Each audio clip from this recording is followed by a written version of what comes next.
Hey everyone, Jay Sherm here today and strap on your boots. I'm with a guest. I'm talking to Steve Preda, Buyablebusiness.com. Thanks for joining me on the podcast today. Hi, Jason. Great to be here. Awesome. And I noticed you have Buyable book behind you. Can you tell me a little bit about how you first came up with the concept for Buyable Business in the first place?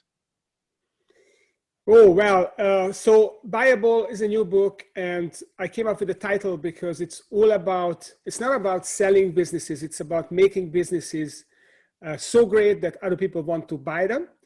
And my whole career went into it. 20 years ago, I started as an investment banker. I worked for a big bank, and then I broke out and I built my own firm, which I eventually sold after some trials and tribulations. So as an investment banker, I helped other businesses position and prepare them for sale. And then I became a business coach over here in the US. And I've worked with a lot of CEOs and help them improve their businesses so that they become great businesses, and a great business is then buyable. So that's the idea. Interesting. So you actually started out in the corporate world for a while. You transitioned into the entrepreneurial world. Tell me about the transition. Like, what made you realize that you wanted to be an entrepreneur instead of working for the corporate world? What was that moment that you realized you had it in your DNA? So the moment probably was when I was a teenager. So ever since my age of 10, I was mesmerized by the stories about my great-grandfather, who was a very successful entrepreneur in pre-war Budapest. He ran a bakery chain, and he supplied all the big hotels. And I always, my parents are professionals, doctors, physicians, and we've got attorneys in the family.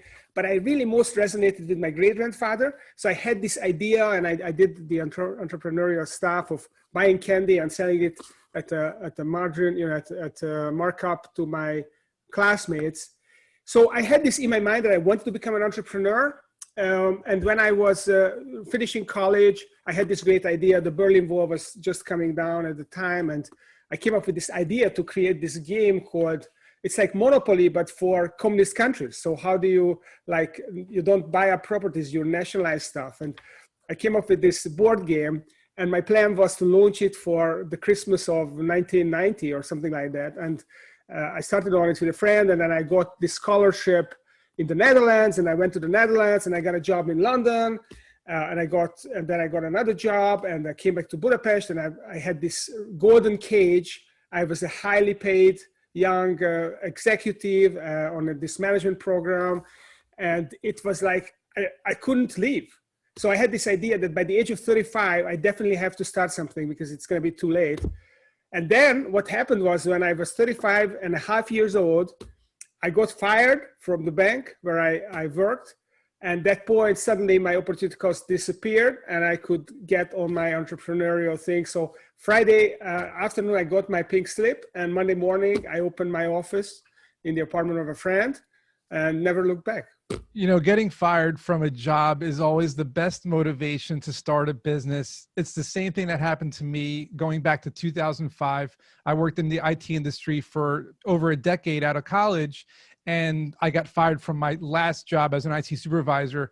And I decided I'm never going to do that again. I'm never going to work for someone else. I'm never going to make them millions of dollars while I get a measly paycheck. And I never looked back. Same thing. Also, funny enough, all my family are entrepreneurs. I also sold something to my classmates when I was a kid from Europe. I would bring back bracelets and I would sell them to people. So I always find it really cool and funny when people tell me that they found out they were entrepreneurs by selling something to their classmates. It's not often, by the way. Not many people say that. It's usually they usually come up with an idea later in life, but I think it's cool to hear that you were a kid. And tell me some of the challenges that you faced. You told me that you were, first of all, by the way, you were really persistent, right? You kept pushing along. It sounds like you were trying all different types of things. You were bouncing around different countries. You were very persistent, very motivated, right? But there must have been these challenges along the way when you moved from the corporate world and said, you know what, I'm not going to look back. I'm going to be an entrepreneur and I'm going to work for myself. What were some of the challenges you faced when doing that? So I'm a very excitable type of person. So I get excited about ideas, and then I can't wait to tinker with them and do something with them. And I've got these rose-colored glasses, and I don't see the downside. I only see the upside of it. So the challenges, I mean, the first challenge was when I left my employment, it was to get clients. And basically I was just, when I was fired, I was running the M&A department for a big international bank in Budapest. And it was a complete rebuild of this department after a merger. I was new in the job, but I figured it out how to get some clients. And we had already 4 clients. We were on the upward trajectory. And because I didn't have a non-compete, I was a little bit pissed off that they fired me just as things were taking off. So I said, okay, so if you fire me, you fire your clients too. And then I went on to basically talk to my clients, and they liked me more than the bank. So they walked over to me, to my firm. The next 6 months, it took me 6 months to get all 4 of them, but eventually all of them came over.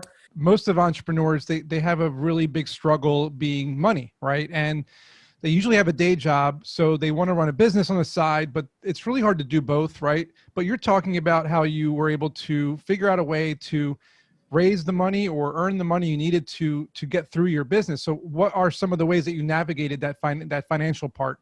So, it's all about sales. So when you're early in a business, it's all about making sales and then figuring out how you serve those customers. And basically, you always have to make the first sale on yourself. So first you have to sell yourself on the idea that you have a great product, you have a great service, and it will really benefit people. So you were earning money from sales in order to run your business. Is that what you're telling me? So you were basically making a sale, taking the money, and then putting it into the business to grow it. Each time you made a sale, you kept doing that over and over again? Yeah, absolutely. So I was an M&A and mergers and acquisition advisor. So what I did was I signed up clients who would pay me a retainer, and I would help them sell their company or raise capital for the company. And basically I just had to find new clients who were willing to trust me with this transaction. And then I have to figure out how I'm going to get it done at the same time. So that was another kind of ceiling I had to break through. What was the success rate on the early clients, the ones that you were first bringing in? Were you able to get their companies merged and acquired, or were you struggling with that? What was the process like? Actually, it was remarkably good. Oh, and I've never thought about that, but really the first few, I mean, it was kind of a gun to the head situation. So I could not afford to not succeed. And probably I was fortunate as well with the right kind of clients, but it did work out. I mean, all of them worked out in one way or another. So, I don't want to go into the details, but that's great. Well, what were some of the things that you did? I'm actually really curious about this. What were some of the things you did to make the businesses attractive to the people that were interested in buying them? Like the investors were coming in and you were showing them these businesses. Like what were some of the things you were doing to make them attractive? So the thing about selling businesses that, and this is what clients often misunderstand. Yes, the past is important, but only to the degree to convince the buyer that it's a reliable, predictable business. But what's really important is the future. And what happens with a business owner when they want to sell their businesses, they are thinking about the boat, they are thinking about the vacations, they are thinking about, doing other stuff, their philanthropy, whatever it is. They stop having a vision for the company. And that's the biggest problem, because the investor comes in and they want to buy the future. They want to buy a company which has a vision, which is self-managing, which they don't have to worry about, they don't have to get involved. It basically is an automatically run company. And most of the time, these owners, they don't have that because they are a big piece of the company and they are leaving. There's no vision. There's nothing. So as an investment banker, one of our biggest job was to figure out what this company is going to do without the owner.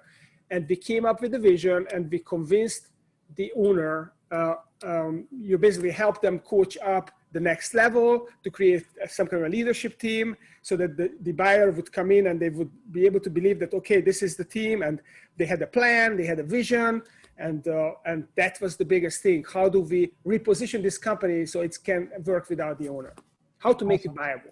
Right. So, okay, that makes sense. And I guess there was a moment when you had to figure out what the value of the company was, because, you know, obviously most entrepreneurs, they always ask me, like, how do I come up with the value of my business? How do I come up with, for example, how much equity I'm going to be giving out, how much I'm going to be offering a percentage of my company for investors.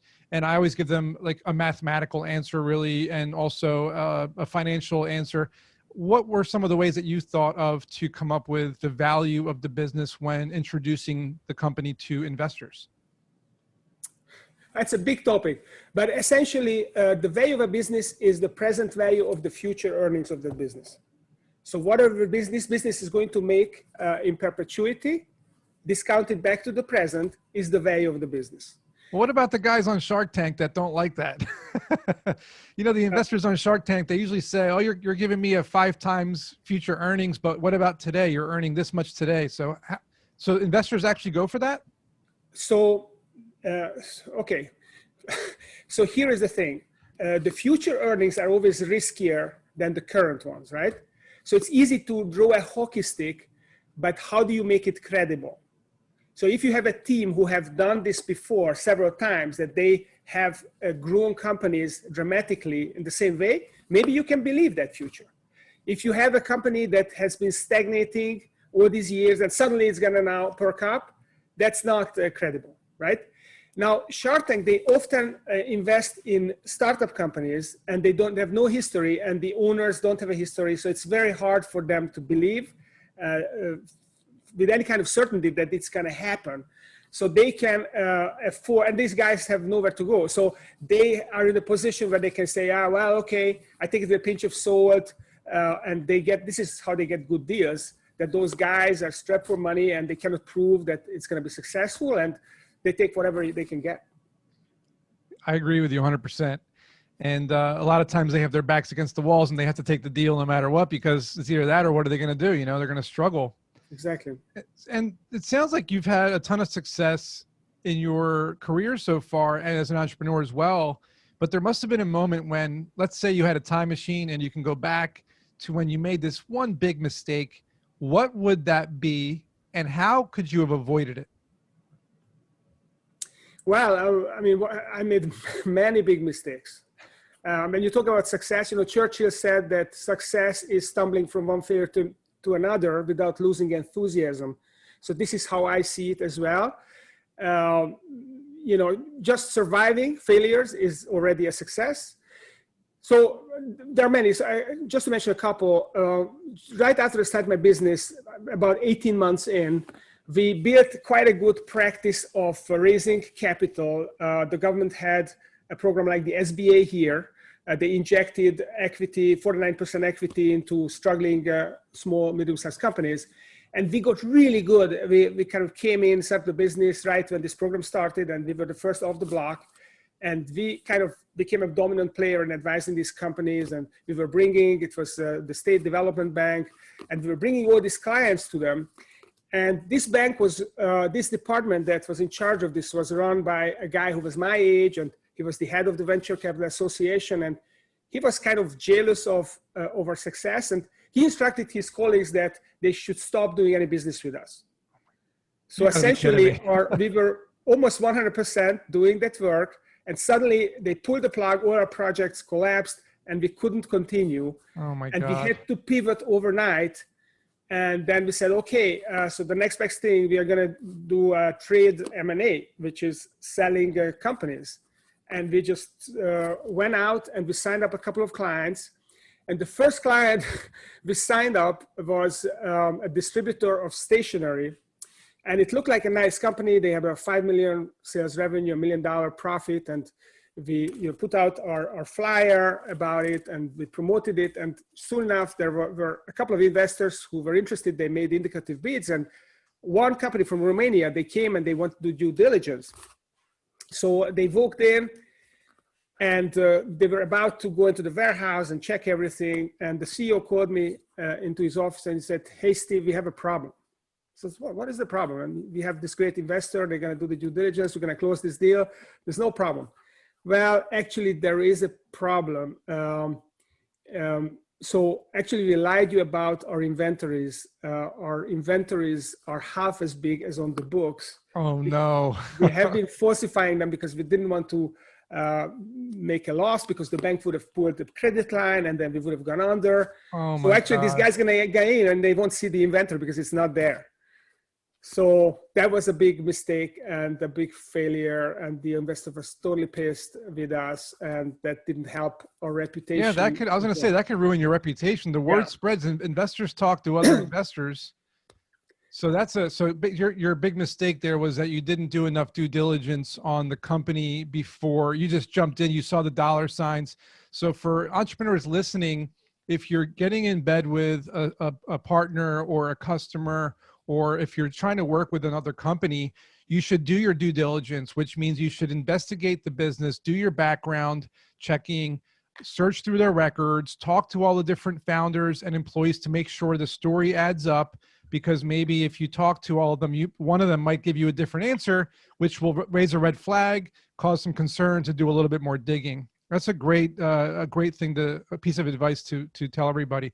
And speaking of advice, everybody has had at least one mentor in their career or as an entrepreneur. I know for me, one of my mentors early on told me, he saw that I was struggling trying to scale my business. He saw that I was struggling doing too much at once on my own. And he said, Jason, you need to start delegating tasks to others to start scaling your business and be able to do more work.